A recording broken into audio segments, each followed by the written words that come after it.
갈수록 저출산 현상이 극심해지고 있는 가운데 올해 들어 아이를 태우는 유모차보다 반려동물을 태우는 유모차가 더 많이 팔렸다는 분석이 나왔습니다. 저출산 심화 속 반려동물을 키우는 인구가 꾸준히 늘면서 소비 패턴에도 변화가 감지되고 있는 건데요.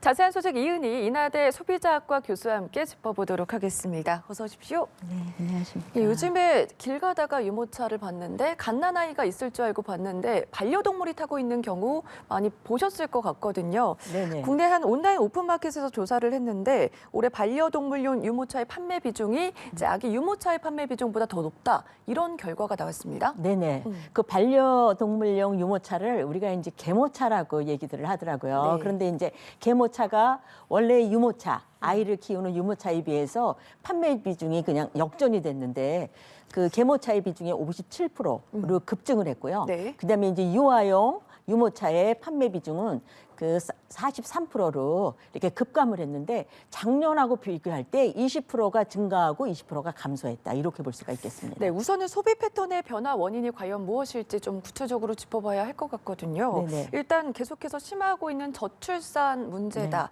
네네. 이거를 안 얘기할 수 없을 것 같아요. 그렇죠. 지금 이제 유아용 유모차가 이렇게 작년에 비해서 판매량이 20% 급감했다라는 네. 것은 이제 그동안 저출산의 문제를 우리가 심각하게 생각을 하고 있었지만 그게 이제 실제 소비의 수치로 드러났다. 이렇게 볼 수가 있겠죠. 네. 그래서 이제 사실은 그 합계 출산율이 올해 0.72명입니다. 이게 이제 전 세계 236개국 중에 홍콩이 꼴찌고요. 우리나라가 꼴찌에서 두 번째예요. 네. 그런데 이제 이게 내년에는 0.72에서 0.68명으로 더욱더 줄어들 걸로 예상이 되고요. 우리가 이제 아이가 태어나는 숫자를 가지고 얘기하면 조금 더 이제 실감이 나실 텐데 2010년, 한 10년 전만 하더라도 1년에 한 47만 명 정도의 아이가 태어났는데 이게 이제 작년에 거의 반토막이 났어요. 네. 그래서 25만 명에 못 미쳤다. 근데 이제 이게 향후에 뭐 16만 명으로 예상되는 경우도 있고 심지어는 이제 10만 명으로 줄어들 거다. 이러한 예상도 되고 있습니다. 네, 저출산 문제에 대해서도 저희도 계속해서 보도를 하고 있고 정부에서도 대책 마련을 하기 위해서 노력을 하고 있는데 네. 말씀해 주신 것처럼 진짜 반려동물 양육 가구는 해마다 증가하고 있습니다. 그러니까 네. 저출산 문제는 계속해서 대두가 되고 있고 네. 이제 반려동물을 키우는 가구는 더 많아진다는 거잖아요. 네네. 이게 과연 소비 시장에는 어떤 영향을 미치는지도 궁금하거든요. 네네. 일단은 사실은 아이 출산이 감소가 됐고 네. 그 대신 이제 반려동물을 키우는 가구는 늘어나고 있죠. 그런데 이제 아이를 낳아서 키우는데도 역시 필요한 물품들이 있을 것이고 반려동물 키우는 데 있어서도 필요한 물품이 있기 때문에 이러한 이제 저출산과 그다음에 반려동물의 증가 이거는 이제 소비에 즉각적으로 나타난다 이렇게 볼 수가 있겠죠. 특히 이제 그 반려동물은 네. 그 국민 4명당 1명꼴로 그 반려동물을 보유하고 있다 이렇게 하기 때문에 거의 국민의 4분의 1이 반려동물하고 같이 지내고 있다 이렇게 볼 수가 있죠. 네. 그래서 이제 이렇게 저출산과 반려동물 증가가 소비 패턴에 이제 그 즉각적으로 영향을 주는데 이제 뭐 펫푸드라든가 아니면 이제 펫테크라든가 이러한 이제 관련 산업이 아주 증가하고 있는데요. 용어 중에 펫팸족이라는 단어가 있고요. 네. 펫미족이라는 단어가 있어요. 펫팸족은 뭐냐?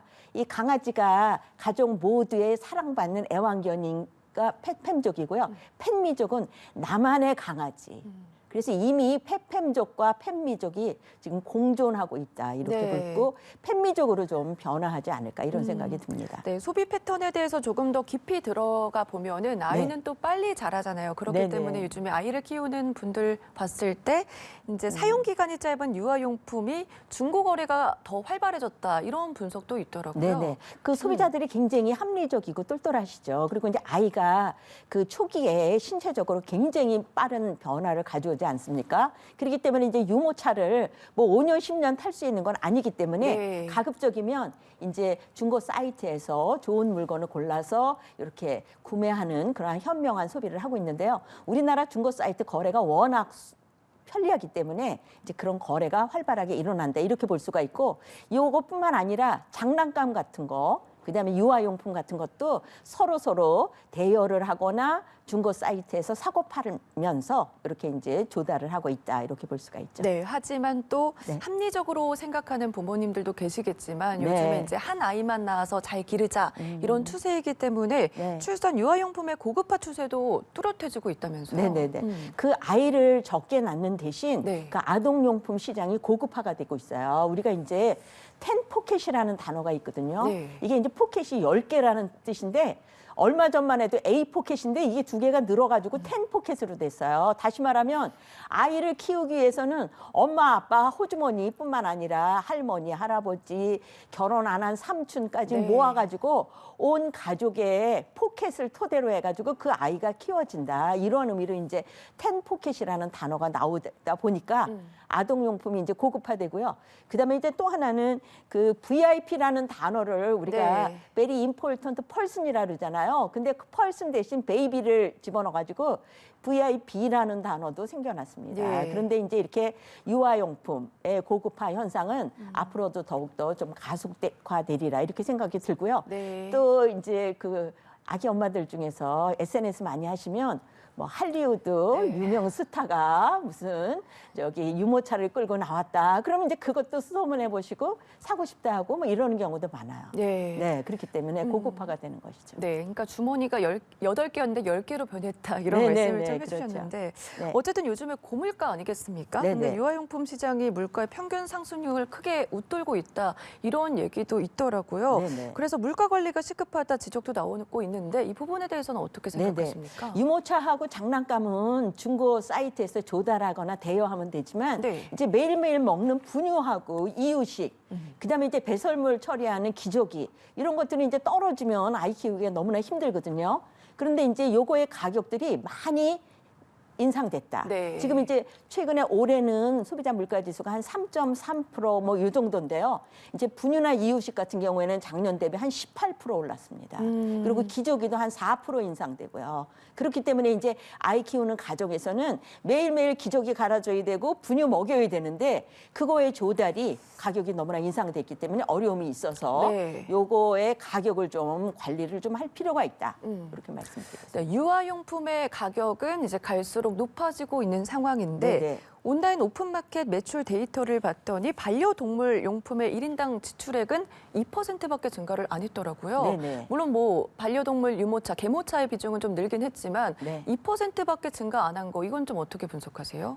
그러니까 이제 유아용품 시장은 고급화가 되기 때문에 건당 가격이 비싸지는 거고요. 네. 그다음에 이제 이 개모차라든가 반려견을 대상으로 한 여러 가지 상품 같은 경우에는 거래 건수는 늘어나지만 거래 한 건당 가격은 그렇게 높지는 않다. 심지어는 이제 개모차 같은 경우에는 작년에 비해서 한 8% 정도 가격이 내려갔다. 이런 얘기도 있습니다. 네. 그렇기 때문에 이제 그 반려동물을 위한 구매는 조금 더 이제 가성비를 추구를 해서 정말 그 아이한테 반려동물한테 해주고 싶은 거를 그냥 적정한 가격에 네. 이렇게 구매하고자 하는 경향을 보입니다. 하지만 또 그렇다고 반려동물을 위한 소비가 결코 작은 건 그렇죠. 아니더라고요. 저도 주변에 보니까 뭐 사료나 간식 할 것 없이 맞춤형 식단 관리를 해주는 경우도 있고 그렇죠. 요즘에는 강아지 관련 알레르기 뭐 검사 이런 것도 있더라고요. 그런 것도 있고요. 네. 강아지 영양제도 있습니다.